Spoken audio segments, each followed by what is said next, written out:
সালাতিহিম খাশিউন। আল্লাহ কত সুন্দর কথা বলছে, ও দুনিয়ার মানুষের শোনো, আল্লাযী মানে ওই সমস্ত লোকেরা, হুম মানে তারাই, ফি মানে মধ্যে, সালাতিহিম সালাতের মধ্যে, সালাত অর্থ কি? নামাজ। আমরা সালাত করে বুঝি না, নামাজ করে বুঝি। কথা ঠিক না বলুন? যদি বলি সালাত মানে কি বোঝা না, বাকি আর যদি নামাজ বলি তাহলে সকলে চিনে।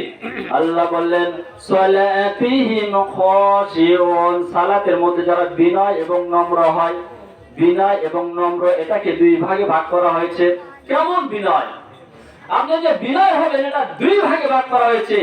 এই বিনয়তা হলো আপনি যখন সালাতে দাঁড়িয়ে যাবেন, সালাতের মধ্যে আপনার অন্তরের মধ্যে কোন রকমের কল্পনা, চিন্তা, ভাবনা, দুশ্চিন্তা, কোন রকমের কোনো কিছু আনা যাবে না।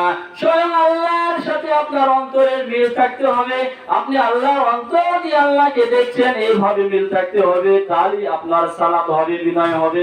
একটা উদাহরণস্বরূপ কথা বলি, মুসা আলাইহিস সালাম, পয়গম্বর মুসা আলাইহিস সালাম কত সুন্দরভাবে তার দিন প্রচার করতেছে। হঠাৎ করে অনাবৃষ্টি এসে গেল, তাদের এলাকায় বৃষ্টি হয় না। আল্লাহ সুবহানাহু ওয়া তাআলার নিকট মুসা আলাইহিস সালাম এইভাবে হাত তুলছে। কে? মুসা পয়গম্বর। আল্লাহ তাআলার নিকট হাত তুলে বলছে, আল্লাহ ও আমার রব, কতদিন হলো বৃষ্টি হয় না, বৃষ্টি না হওয়ার কারণে আমাদের ফসলগুলো পড়ে যাচ্ছে গো আল্লাহ। আমাদের পশু পাখির খাবার গুলো তারা পাচ্ছে না, তারা অনাহারে মৃত্যুর সাথে পাঞ্জা লড়ছে গো আল্লাহ। আমাদের নির্লজ্জতা শুকিয়ে যাচ্ছে গো আল্লাহ। ও আল্লাহ, আমাদের তুমি বৃষ্টি দাও। মুসা আলাইহিস সালামের বিশ্বাস, আল্লাহ তাআলার নিকট যখনই বলবে যে আল্লাহ তুমি আমাদের বৃষ্টি দাও, মুসা আলাইহিস সালামের বিশ্বাস আল্লাহ বৃষ্টি দিবে। আল্লাহ তাআলা জিবরাইলকে পেটে দিয়ে বলল, ও জিবরাইল, তুমি যাও আমার দোস্ত মুসার কাছে যাও। মুসা গিয়ে বলো, হে মুসা, আল্লাহ তোমার দোয়া কবুল করবে না। চিন্তা করছেন? আল্লাহ মুসা আলাইহিস সালামের দোয়া কবুল করছে না। আমরা কোরআন হাদিসে পেয়েছি মুসা আলাইহিস সালাম ছিল খুব জিদি মানুষ। কেন করবে না? কিসের কারণে করবে না? ঠিক না? সর্ব অবস্থায় আল্লাহ তাআলা আল্লাহকে মুসা আলাইহিস সালাম নানান ভাবে প্রশ্ন করতো। এইবার মুসা আলাইহিস সালাম বললেন, ও আল্লাহ, কেন তুমি আমার দোয়া কবুল করবে না? এতগুলো মানুষ অনাবৃষ্টির কারণে তাদের ফসল হচ্ছে না, এতগুলো পশু পাখি তারা তো মৃত্যুর সাথে পাঞ্জা লড়ছে। ও আল্লাহ, নিম্ন থেকে হাজার হাজার কোটি কোটি জমি, বিঘা জমি ফসল ফলায়, সেই নিম্নত শুকে যাচ্ছে। ও আল্লাহ, আমাদের অপরাধ কি? আল্লাহ ডাকতে বললেন, ইরহাম করে বললেন, ও মুসা, শুনে নাও, তোমার এই মজলিসের মধ্যে, তোমার এই গোত্রের মধ্যে, তোমার এই মাহফিলের মধ্যে এমন একজন পাপী আছে রে মুসা, যে পাপীর কারণে আমি আল্লাহ তোমার দোয়া কবুল করছি না। চিন্তা করছেন? মুসা আলাইহিস সালাম, কেডা রে পাপী? কেমন রাগী লোক ছিল, কেডা রে পাপী? এই মাহফিল থেকে বের হয়ে যা। এবার পাপী লোকটা চিন্তা করলো, হায় আল্লাহ, আমি পাপ করেছি, দুনিয়ার কোন মানুষ দেখে নাই গো আল্লাহ, দুনিয়ার কেউ দেখে নাই, তুমি জানো, দুনিয়ার কোন মানুষই দেখে নাই আমি পাপ করেছি, কেউ জানো না গো আল্লাহ। আজ এমন একটা পরিস্থিতির মধ্যে তুমি আমাকে এনে ফেলেছো, এই মাহফিল থেকে যদি আমি দাঁড়িয়ে যাই তাহলে লোকেরা আমাকে ঘৃণা করবে, আমাকে অপমান করবে, হেয় প্রতিপন্ন করবে। সমাজের মধ্যে আমার চেয়ে নিকৃষ্ট লোক আর কেউ নাই গো আল্লাহ, তুমি জানো আমি পাপ করেছি।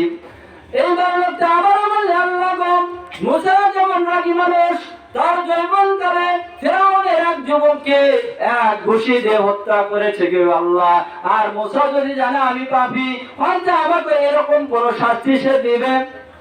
এই কথা ভেবে লোকটা বলল, হে আমার পাক পরওয়ারদিগার, আমি যদি চোখের পানি ফালাই গো আল্লাহ, এই মজলিসের সকলে দেখবে এই লোকটা পাপী, তাহলে তারা সবাই আমাকে ঘৃণা করবে, সবাই আমাকে মন্দ বলবে। এইভাবে এমন ভাবে অন্তর থেকে কান্না শুরু করে দিল। মুসা আলাইহিস সালামের এই মজলিস থেকে যখন ব্যক্তিটা কান্না শুরু করে দিল, এই কাঁদতে কাঁদতে এমন অবস্থা হয়ে গেল, এই কান্না আল্লাহর রহমতের দরিয়ায় জোশ লেগে ফেলেছে। সুবহানাল্লাহ। এবার জিবরাইল আলাইহিস সালামকে আল্লাহ ডাকতে বলে, ও জিবরাইল, তুমি আর দূরে থেকো না, মুসার গ্রাম সহ সারা এলাকায় তুমি বৃষ্টি দিয়ে দাও। বলুন সুবহানাল্লাহ। চিন্তা করছে নম্রতা, অন্তরের বিনয়তা কি, অন্তরের নম্রতা কি। ওই ব্যক্তি তার অন্তর থেকে তার মাবুদের সাথে এমনই ভাবে টেলিফোন করেছে, এমনই ভাবে মোবাইল করেছে, দুনিয়ার সমস্ত চিন্তা ভাবনাকে পরিত্যাগ করে আল্লাহ তাআলাকে ডাক দিয়েছে, আল্লাহ যদি আমি কাঁদি তাহলে এলাকার লোক জানবে, যদি আমি দাঁড়িয়ে যাই এলাকার লোক জানবে, আল্লাহ তুমি জানো আমার পাপের খবর, জীবনে আর করবো না, এই পাপ আর জীবনেও করবো না, কঠিন কালেও করবো না গো আল্লাহ, এই পাপ আমি কোনোদিনও করবো না। এইরকম যখন ডাক দিয়েছে, বৃষ্টি হয়ে গেল। মুসা আলাইহিস সালাম কেমন লোক আপনারা জানেন, রাগান্বিত হয়ে আল্লাহকে বলল, ও আল্লাহ, তোমার কথার সাথে কাজের কোনো মিল নাই, তোমার কথার সাথে কাজের কোনো মিল নাই। ও আল্লাহ গো, তুমি বললা কি আর করলা কি?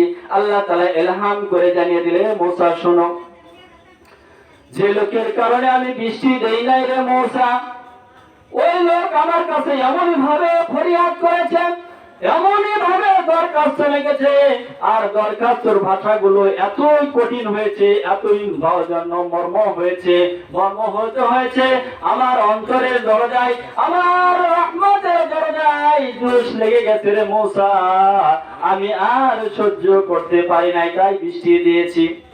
এই কারণে আল্লাহ সুবহানাহু ওয়া তাআলা তাকে বৃষ্টি দিয়েছে। দুই নম্বর হলো এই নম্রতা কেমন হতে হবে, এই বিনয় বাহ্যিক নম্রতা, হাত পা নড়াচড়া করা। সালাতের মধ্যে আমরা অনেকে দাড়ি চুলকাই, অনেকে আসি কি করি পাও খাই যায়, এই দিনে যদি মশা ধরে পাও যায় মশা মারি কি মারি না। আল্লাহ তাআলা বললেন, এইভাবে সালাত আদায় করলে এই সালাত কবুল হবে না। আল্লাহ রাসূল সাল্লাল্লাহু আলাইহি ওয়াসাল্লাম বললেন, আওয়ালামা ইউহাসিবু বিহি ইয়াউমাল কিয়ামাতিস সালাত।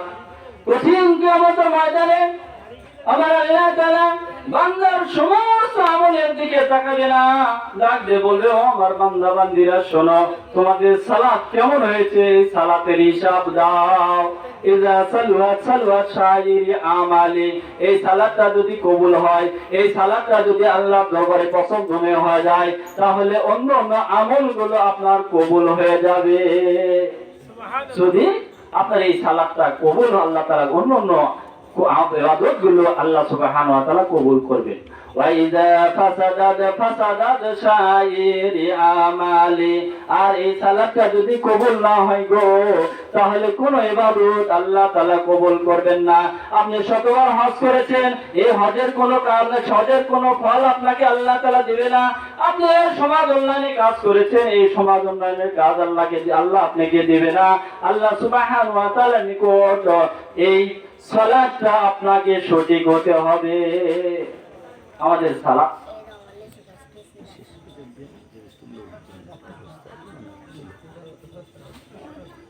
শেষ করে দেবো।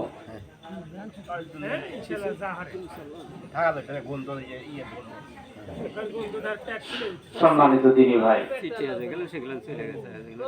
বিষয় হলো এই 2 নম্বর গুণ গেল।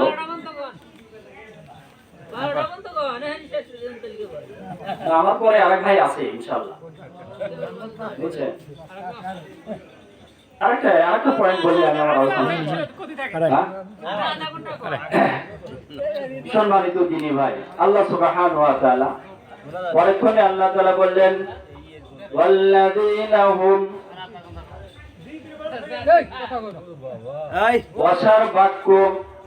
ওয়াসার বাক্য বলা থেকে তোমরা দূরে থাকবে। 2 নম্বর গুণ হলো, 2 নম্বর একজন মুমিন জান্নাতি মুমিনের দ্বিতীয় গুণ হলো ওয়াসার বাক্য থেকে বলা থেকে দূরে থাকবে।